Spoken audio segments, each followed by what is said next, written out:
Episode 77. He has 3 Academy Awards, 4 Grammys, and 3 Golden Globes. Musical composer, Howard Shore.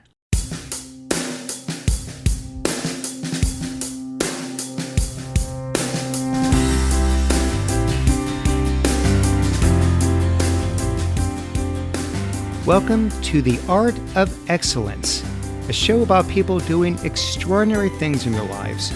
I'm your host, Glenn Zweig. Thanks for joining me.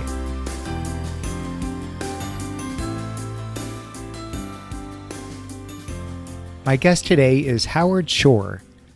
Howard is a musical composer and has won 3 Academy Awards for his score to The Lord of the Rings, as well as 4 Grammys and 3 Golden Globes. He has scored over 90 films and collaborated with many well-known directors, including Peter Jackson, Martin Scorsese, David Cronenberg, and Tim Burton. Howard, welcome to the show. Well, it's very nice to be here. Thank you for inviting me. So before I dive into your life, I was just sort of thinking, actually, as I jumped on here, I wonder what a world-class composer like Howard Shore listens to when he's just trying to chill out. Is there a particular genre that you like to hear? Well, I might listen to Willie Nelson, actually. Oh, really? Yeah. I love Willie. Yeah, I love his voice. He carries a lot of soul, a lot of weight, I think. Yeah.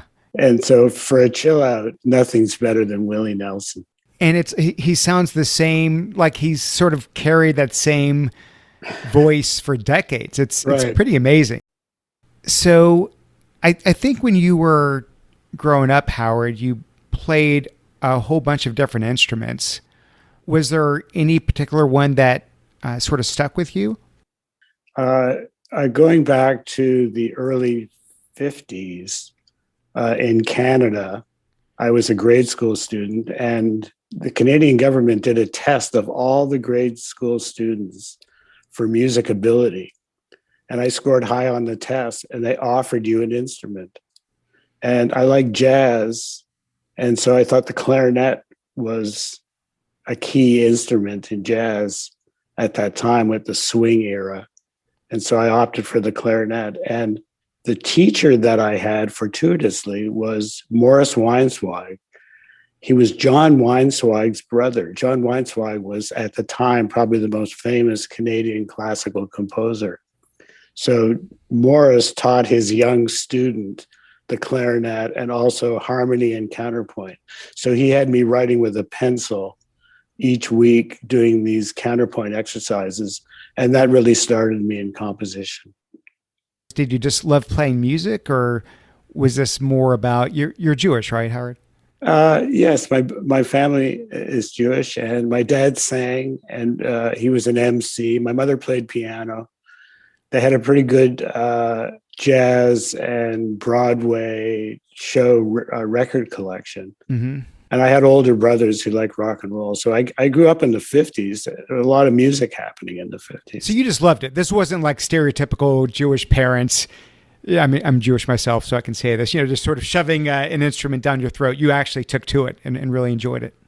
Oh, yeah. I mean, I think I just had a connection to it. And this test that the Canadian government did, it was called the Seashore test. It tested your ability for hearing, for relationships of tones, for rhythm.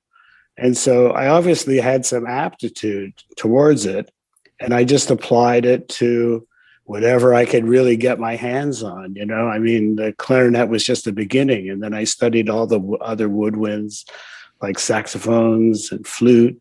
I studied piano, cello, trumpet. Oh my God. So you could play all of those? Well, I studied them at the time, and I actually, it was good for composition. I mean, once I had the cello in hand a little bit, it helped compositionally and orchestration to understand the instrument if you played it a bit. So it was a good background to what I'm doing now.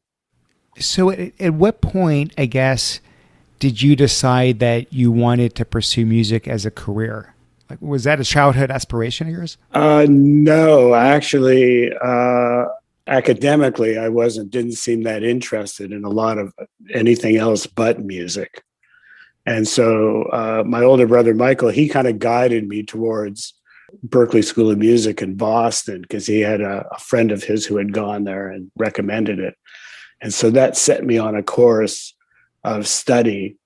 And I've really just continued that course, since I was 8 years old. I've just been writing music every day, pretty much, compositionally, using counterpoint harmony, the basics of music for years and years. Berklee College of Music is, I would say, one of the two most prestigious schools of music in the country, right? So when to get in is in itself a huge feat. Did you go to Berklee at that point knowing how you wanted to leverage that into some future career, or is it still just sort of exploratory mode? Just the love of music. I mean, I love jazz, and I had a pretty good record collection. And I was listening to everything. I was listening to a lot of jazz that was being produced in New York. Charles Mingus, Yusef Lateef. I was listening to Charles Lloyd, Rahsaan Roland Kirk, a lot of very great jazz artists.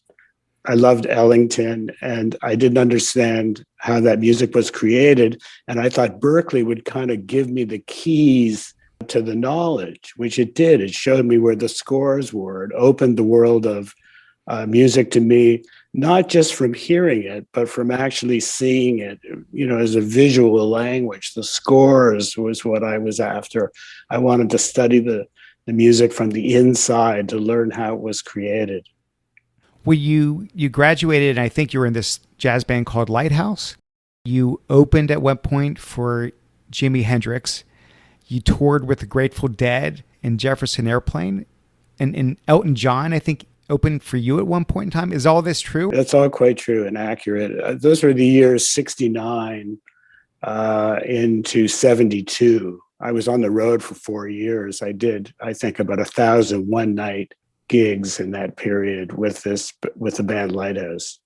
I mean, that sounds like the big leagues to me. So were you legitimately trying to make a living as a jazz musician? Was that where you were trying to go? No, I was, there was a lot of camaraderie. It was a very hippie period. There was a lot of experimentation going on with music and with drugs. And you were kind of part of it. I've commented before that I felt like I was like Zelig, the character who just happens to be in the right place at the right time. But I can remember being backstage with Janis Joplin or with the Grateful Dead. I mean, we were an opening act, and we were also a headliner, depending on the gig. But we worked all the time, and we toured Canada, the U.S. We did some touring in England. We were at the Isle of Wight, as you mentioned, in England, and in the Far East as well. You were in the right place at the right time. You're having fun, but this wasn't like, oh, wow, this can be a future career for me here. No, I really I didn't have any other ambition, I think, other than I was interested in the recording studio. So I wanted to be in the recording studio. I wanted to figure out a way that I could spend a lot of time working with the technology. I was interested in electronic music from a very young age. I discovered Takemitsu's great Japanese composer. I discovered his electronic music when I was quite young. And I was trying to understand that music and trying to recreate things that I was hearing with a tape recorder that I had as a child, and I could splice tapes and I could loop them. And then I had another tape recorder that had sound on sound recording, and I could produce my own little recordings. I'm kind of a product of the kid in the bedroom with a couple tape recorders and a microphone, creating his own music. Well, from what I understand, that kid went to summer camp and befriended Lorne Michaels. And I think most people know the name, but Lorne Michaels, of course, the longstanding creator and producer of Saturday Night Live. So I was sort of curious, was that like two creative types finding each other in this camp full of Me Too's, or was it just sort of a coincidence? Because I think you would go on after this whole jazz band thing and be the first musical director of SNL ever. Right. Well, Lauren and I, we met at summer camp, but we lived in the same neighborhood in Toronto, Hmm. as well as the director David Cronenberg also lived in that same neighborhood. And so everybody kind of knew each other. Lauren's a few years older than me, but we did shows in at CBC, Canadian Broadcasting, for years before Saturday Night Live. Lauren and I did radio programs at CBC.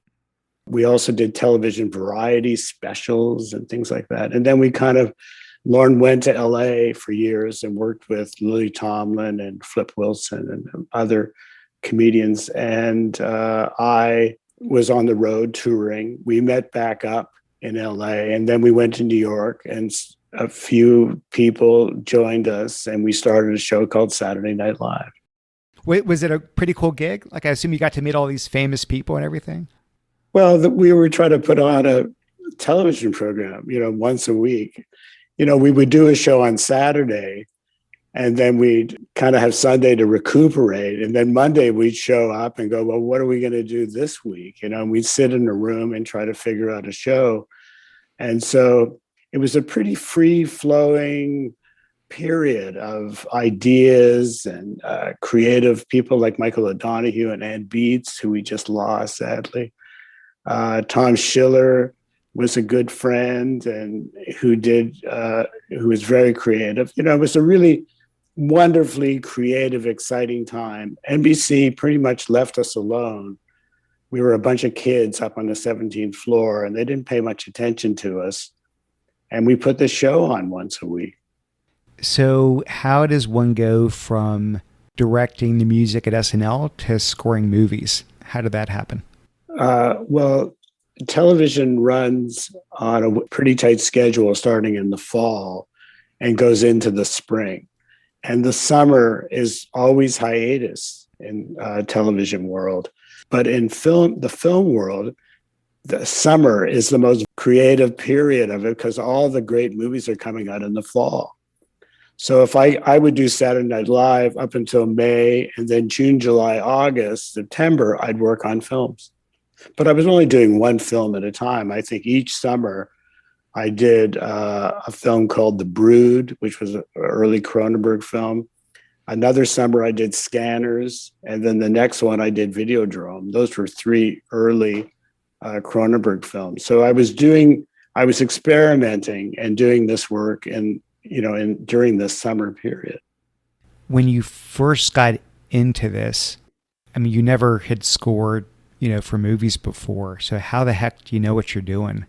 Like, I know you know how to make music, but in terms of how do you match music with film, are you winging it, or did you have a mentor to guide you? Like, it feels like it would be some kind of apprenticeship business or something. No mentor. Went to the library. The library just to read up on it? Oh, yeah. I just went to the library. I mean, and I've said this many times. I mean, I just studied the things that I was interested in. I still do. I mean, if you want to learn music, to go to the music library, you can get scores from all over the world and recordings from all over the world, and you can study those. And the key to composition is in those scores. So, I mean, that's how you learn to write music. I learned to orchestrate by conducting. I didn't have a teacher. I just stood on a podium, and did 4 or 5 recordings a year doing film music and learned how to orchestrate, by conducting, which led me to, complete scores that I orchestrated, like all the Lord of the Rings and things like that. But I mean, it was a gradual period of understanding that. And it's the same thing with film composition. I just read every book I could find on the subject, and then I devised my own techniques to do the work. I created my own programs to work with film and made mistakes along the way. Some of the films I recorded myself, I did my own recordings. They were very insular. After Hours was a recording I did with Martin Scorsese's film. And that was done. I recorded it myself. So I've kind of been very isolated in some ways from working with a lot of people. I work with a few people now, but I kept my interests very concise, to what I was interested in. To me, if music is done well, it's not something you're really conscious of, if that makes sense, when you're watching a film. You don't think about it. It just sort of works. Like it moves you in the right way, and it draws out some kind of emotion based on the storyline or sort of whatever is needed, at that moment. So I'm just wondering, how one does that. I mean, it sounds like, okay, you listen to scores of other movies, you get a feel for it, but when you're doing something new from scratch, is it like you start with something in your head? Is there, like what you said, there's some sort of technique, like what's the method to coming up with what's the right kind of music that's going to draw out the right kind of emotion? Well, you're trying to take the audience to the world. So when you say you're not hearing this, that's okay. It's like you want to transport the person to the world, and they're not necessarily aware of how they got there and what's happening to them. Once they're in the world, you want to just stay in the world. That's a good film experience. So going backwards to arrive at that, I use my internal sense of intuition, a feeling, a certain feeling that I have to have. And I do that on all the films I work on. I have to absorb them. I usually start with the script, the words I like to read. So I'll read the novels that the works have been created, the films have been created from, or the screenplay. And there's a lot of dreaming involved. Because if you think of film, you think of it, it's a dark theater. It is a bit dreamlike. And I like to capture the inner kind of subtext of the subject. So there's a lot of dreaming. There's a lot of napping. People think, are you working? No, I'm napping. I'm thinking about it. I'd like one of those jobs. And, I write in a very older way, 19th century way, pencil and paper, using a very old technique of, it's been around for 400 years of writing music. I don't use a lot of technology to do a composition. It's very old world. So between the dreamy state, I live in a beautiful forest. I create my works, from the inspiration of nature, and the pencil and paper is very tactile. And it's very precise. So it doesn't involve a lot of people or technology. It's just you and the page. I like that feeling to it. It's interesting that you say that, because I was sort of thinking of how, an artist will first make some kind of sketch, using a pencil, right, to what will eventually become this beautiful oil painting. And I was wondering, I wonder if there's some kind of similar technique in music where you're starting with some kind of rough musical sketch before layering in all the details, and it sounds like maybe there is. Yeah, there is. And I do it in 4 to 6 line sketches. I call it a sketch, but it's actually it's not rough. It's the counterpoint and harmony of the composition. It's the heart and soul of the piece. It describes what the musical framework is for the composition, what it's going to grow from. You have to remember that the basics of music doesn't necessarily involve orchestration. It's just about the counterpoint. Well, Howard, sorry, what do you mean by that? What do you mean by counterpoint? Well, counterpoint in music is the heart of all composition of music. Everything you listen to that's musical is based on the principles of music counterpoint. One note against another, or one note in relation to another. There's 2-part counterpoint. There's 3-part, which is a little more complex. There's 4-part, and on and on. You can go 5 and 6 more complexity. Think of the Bach scores or Mozart and think about what they look like on paper. That's the essence of counterpoint. Going from that, I used to review Mozart's symphonies in the morning before I would compose, just to tune my brain up. It was like, the pyramid of music. It was a way for you to go, oh, that's what music's supposed to look like. Now I should try to write something as good as that. Was actually wondering, how does one practice the craft in between, films? Because, I mean, obviously, if you're a pianist, if you're, playing any instrument, you're going to sit there for hours and hours a day. So when you're in between films, what do you do? Well, I write music all the time. I mean, I've written other music besides film music, and I've written 3 concertos, one for piano, cello, and the guitar concerto was just released 2 weeks ago, April 30th. It was written for the artist Milos. I've also written an opera and 2 song cycles for orchestra and chamber orchestra. So, I mean, music is a part of my life. It doesn't matter whether I'm writing for film or writing for the concert stage. The process, is ongoing. And using these simple, 19th century techniques, I've managed to write volumes and volumes of music using these older techniques. And are you able to ever just sit back and listen to music? And I don't mean, Mozart probably doesn't need a lot of, critique, Yeah. but whether you're watching a film or just, listening to some modern piece and just enjoy it versus, sort of having to feel the need to critique in your head and slice it and dice it and reverse engineer it. Like, are you able to do that? Yeah, I only do that in the theater. If I was a big opera fan, and I would go to the Metropolitan Opera for years. I've had a seat there for 25 years. And so that would be the transportable music experience, of hearing Wagner or Puccini, Verdi. I mean, that was the thing that kind of swept me away in music and inspired me. And I drew connections between the opera and film as well.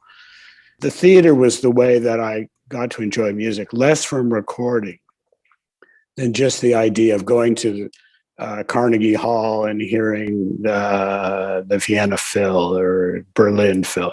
That was the transportable music moment for me. And when you're doing a film, I was sort of wondering how much collaboration there is with a director. Do they know exactly what they want, or is it more, gosh, there's a certain kind of mood we want to convey here, and they just sort of leave it in your hands? Or maybe that's, very different director to director. What's been your experience? Well, it's always different. Each relationship functions differently. And depending on the knowledge of the director to music and the experience that they have and how they can express their ideas, you want to have a good collaboration with the director. It helps the film. Everything is elevated if you have that good collaborative common goal. So you seek that out in the director. How to have this good relationship is really important to the success of the film.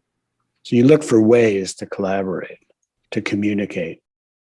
We've worked with a number of different directors, as you pointed out, and it struck me that you've got really wide range, if that's the right word, as a composer. Yeah. You've scored thrillers like Silence of the Lambs, comedies like Big and Mrs. Doubtfire, dramas like Philadelphia and The Aviator, and fantasy films, of course, most notably The Lord of the Rings. So, I don't usually think of writers and directors as having that kind of genre diversity. So is that more common with composers, or is it some kind of unique gift that you have? I think it goes back to my background in, especially with Lorne, it goes back to the idea of repertory theater, of doing a comedy one night, a drama the next. And doing sketch comedy on Saturday Night Live actually prepared me, I thought, for handling and working with different subjects. And also the different subjects also allowed me different musical palettes.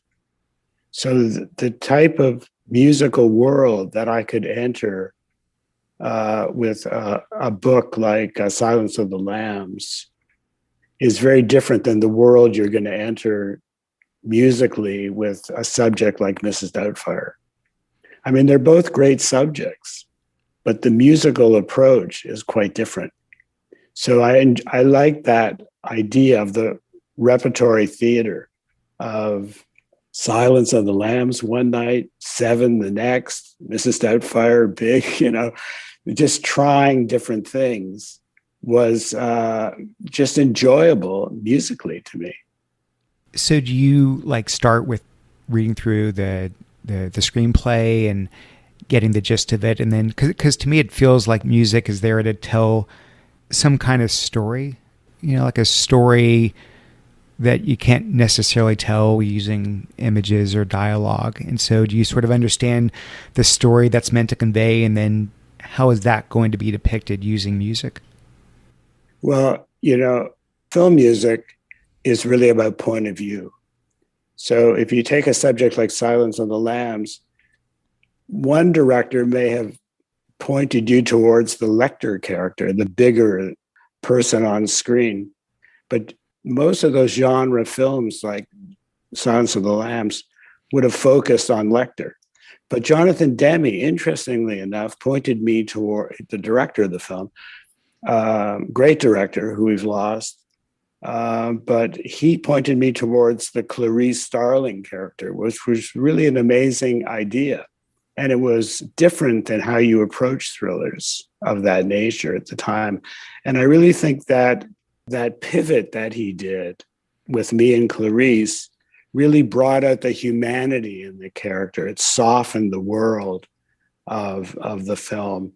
And I think it made the Clarice character very relatable to all people, to women especially, could now relate to her as a character in this overbearing male world of the FBI that she was in, And I think I worked with that character and softened that character in a way, and I think that partly may have helped to the success of the film.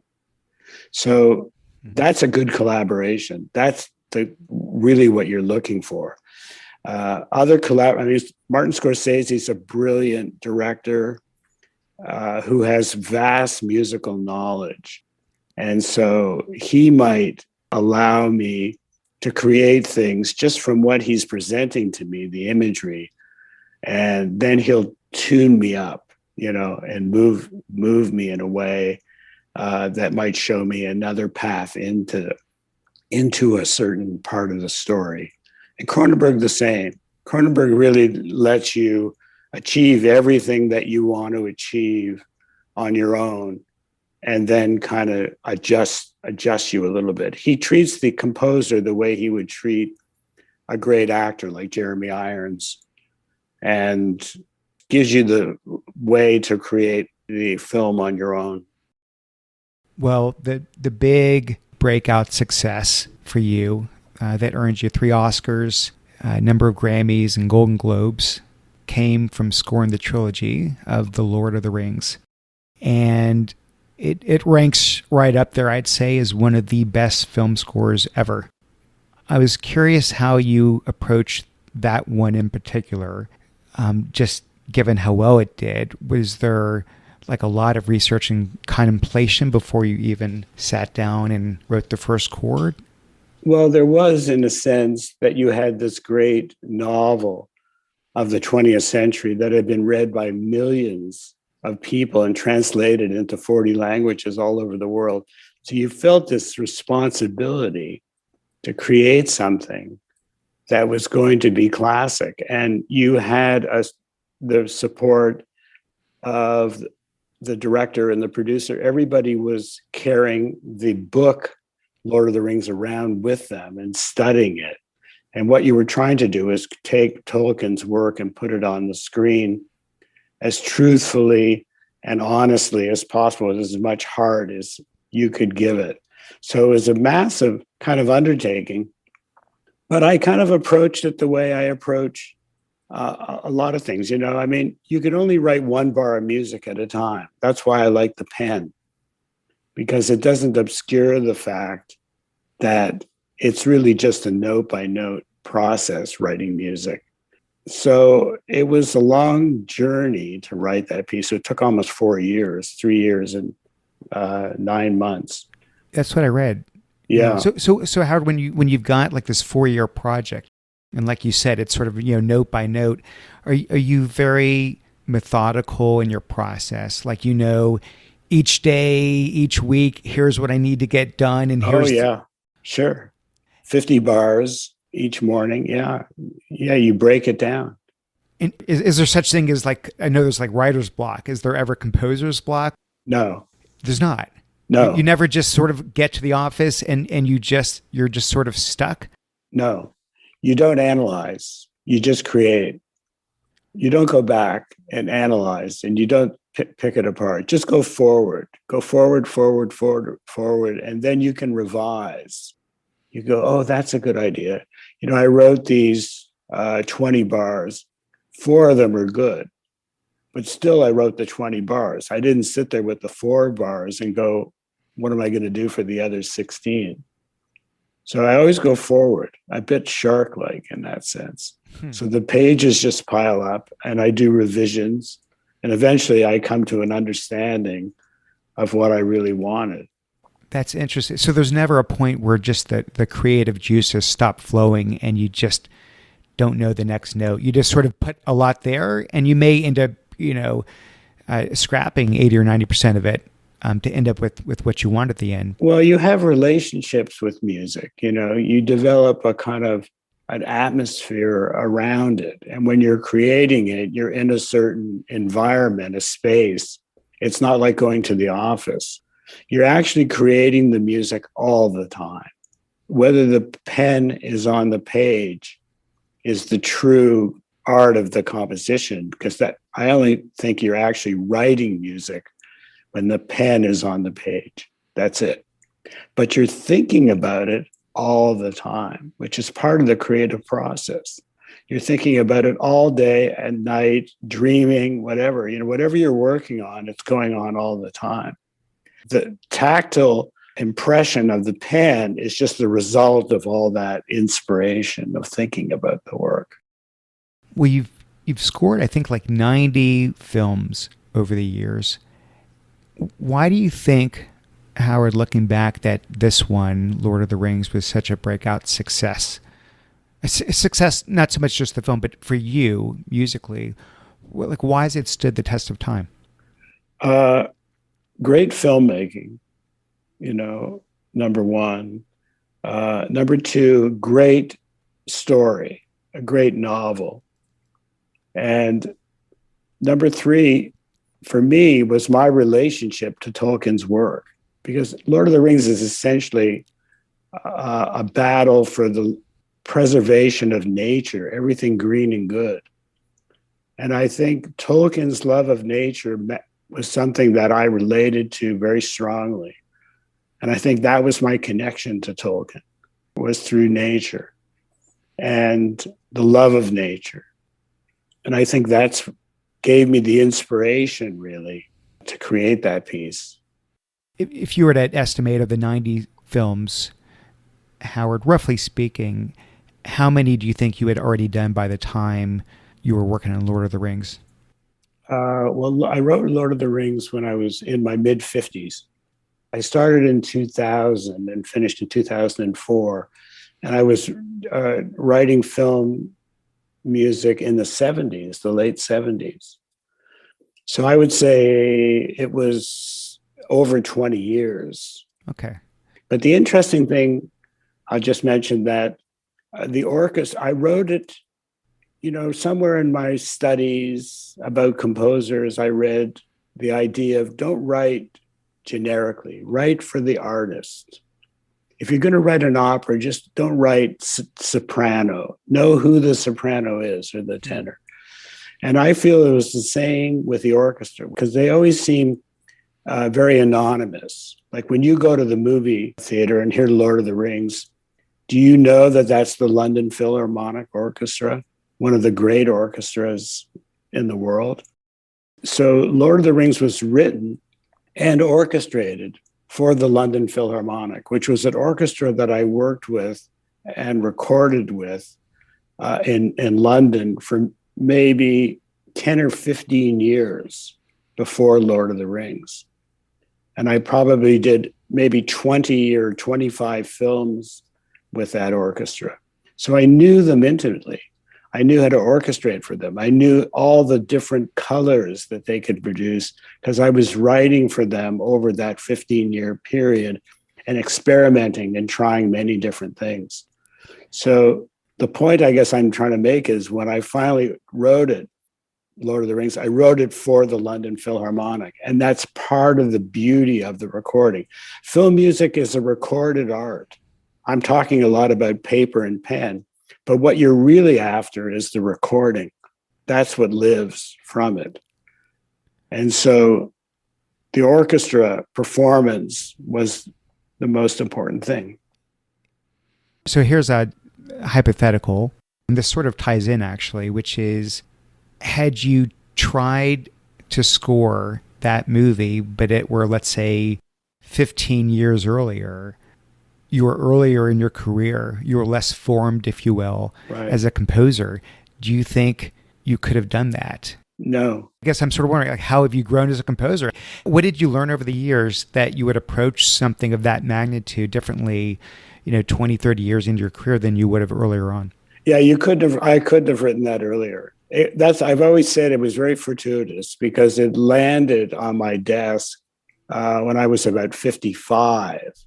So I had that 15, 20 years of experience. I mean, at 55, I'd already been working with music, since my teenage years. So I was probably 40 years into it, but maybe like 20 years into film. And I had that experience. It really came at a time when I not only had the experience of conducting and orchestrating and producing the recordings to achieve those recordings, but I also had the physical and mental stamina to be able to write 12 hours of music for Lord of the Rings.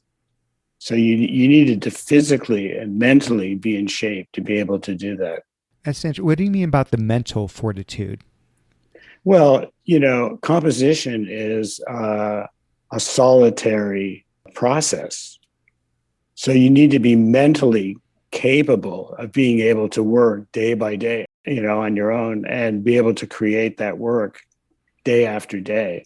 That's why there were no bad days. Everything had to go forward. It was just a matter of creating so much music every day, good or bad. There were good days, and you got great pieces like the Grey Havens, for instance, or the scene in Return of the King, the destruction of the ring, which I knew I had to write at some point, but it took probably two or 3 years to get to the point that I could do it. And then that one night that I wrote it, it just flowed and came out beautifully. That's why I say, don't analyze your work, just let it flow. And you can go back and look at it, but don't belabor it. That's why I like jazz, because jazz is playing off of other musicians. It's free forming. It's like put your horn together and away you go. I did a recording with Ornette Coleman, who I was a great admirer of. We did a recording with the London Phil called Naked Lunch. And that was all just free flowing music. I love that. I learned that from loving jazz and playing jazz. I like the idea of improvisation, where you're just inspired to physically create something. Well, I get the part about not overanalyzing as you're doing it. Just keep forward momentum and get through. But once it's done, the film's out, it's all behind you. Do you ever feel completely satisfied? Like you can listen to it and feel that you are 100% good with the finished product? Or are you one of these perfectionists where you're like, there's more I could have done. There's a note I shouldn't have done. I should have extended this. But how do you feel? Just can you enjoy it the way millions of others like myself can sit there and just appreciate it? I could once. There were concerts at Royal Albert Hall, which is the most beautiful theater in London. If you ever go to see it, it's a wondrous place. And the acoustics are amazing.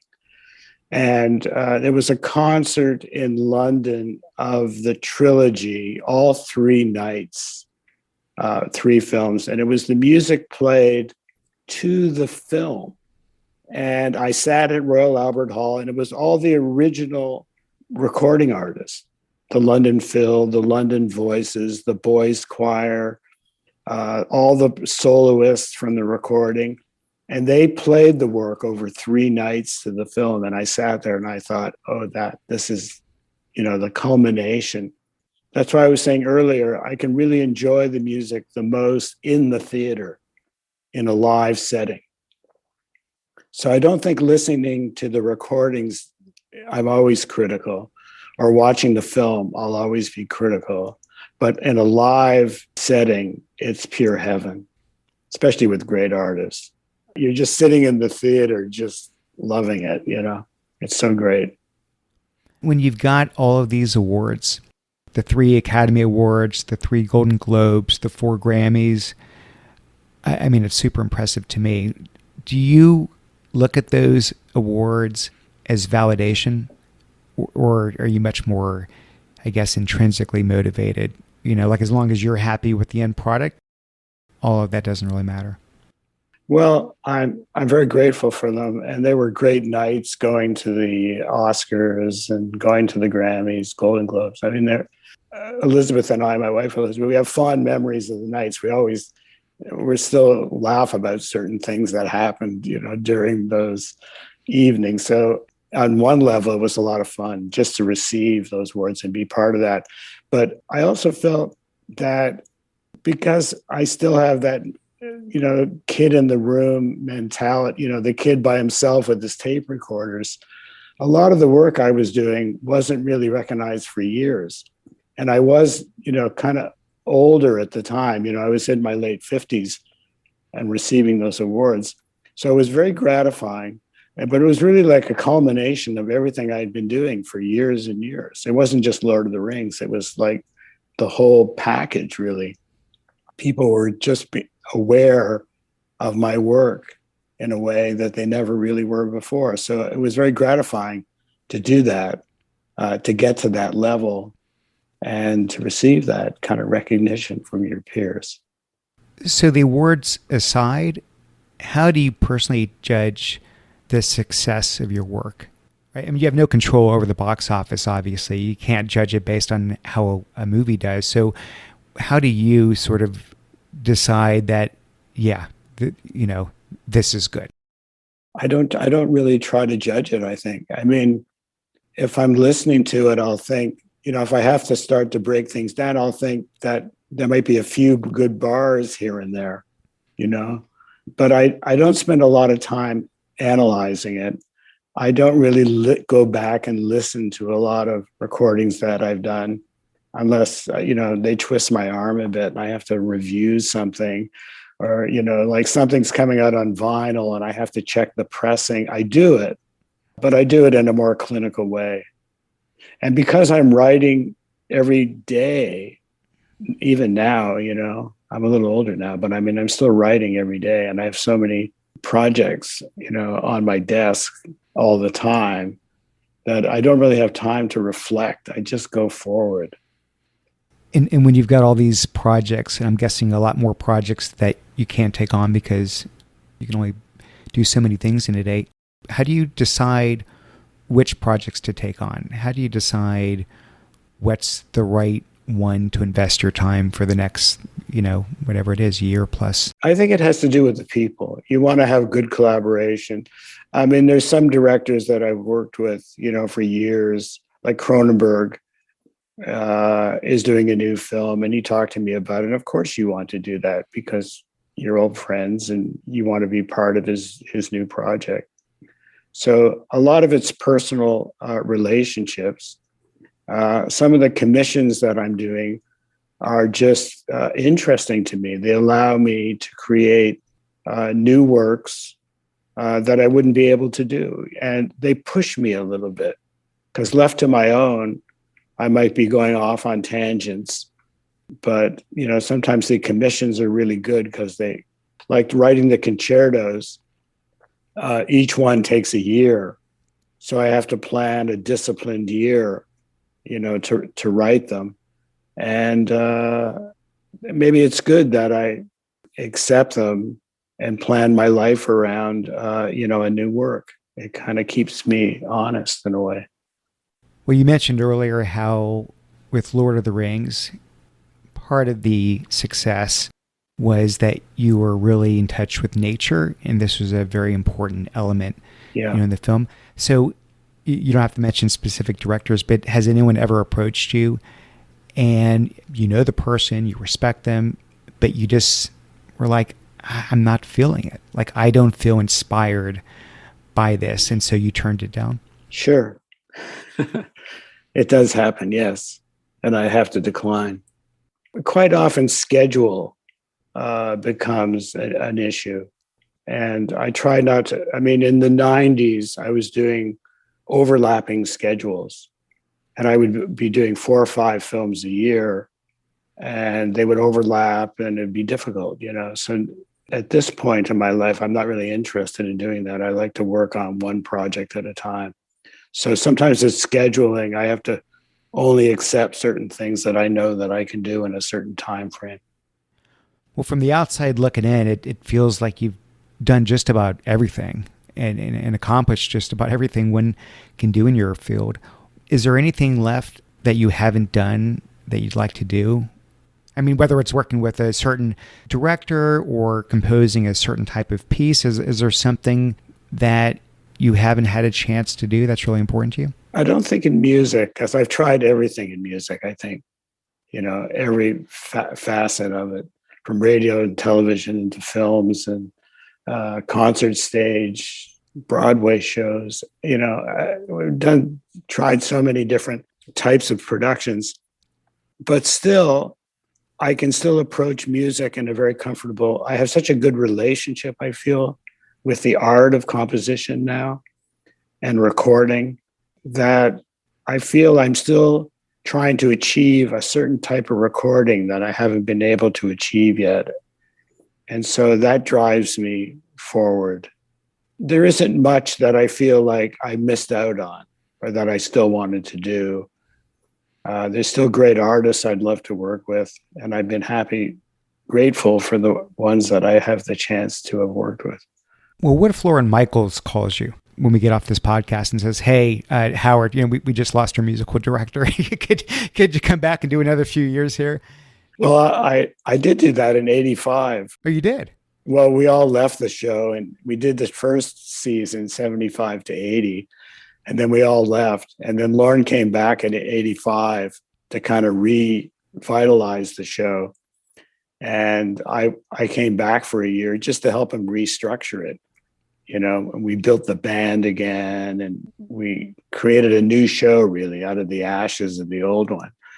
And that's been on the air now for 46 years. Oh, wow. I did not know that. Lauren's a great friend. If he asked me to help him in any way, I would be there in a minute. Final question here. The podcast that you're on is called The Art of Excellence. So, Howard, I always like to leave it with my guests to define what that word excellence means to them.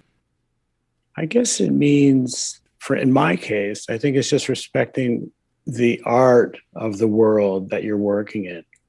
So if you're working in music, you're considering the world of hundreds, thousands of years of culture. And with music, written notation, maybe 400 years of written notation. I think the excellence is in respecting the values of the art. I like it. Well, I cannot tell you how much I respect you and the career you've had. You have entertained me and millions, tens of millions, hundreds of millions of others And I know that's just film. I know you've got a whole bunch of incredible music you've composed outside that world. It's just really impressive to see what you've done. It's been a pleasure just sort of walking through some of your life, and I cannot thank you enough, Howard, for spending some time with me. Thank you. Thank you for that. Really enjoyed talking to you.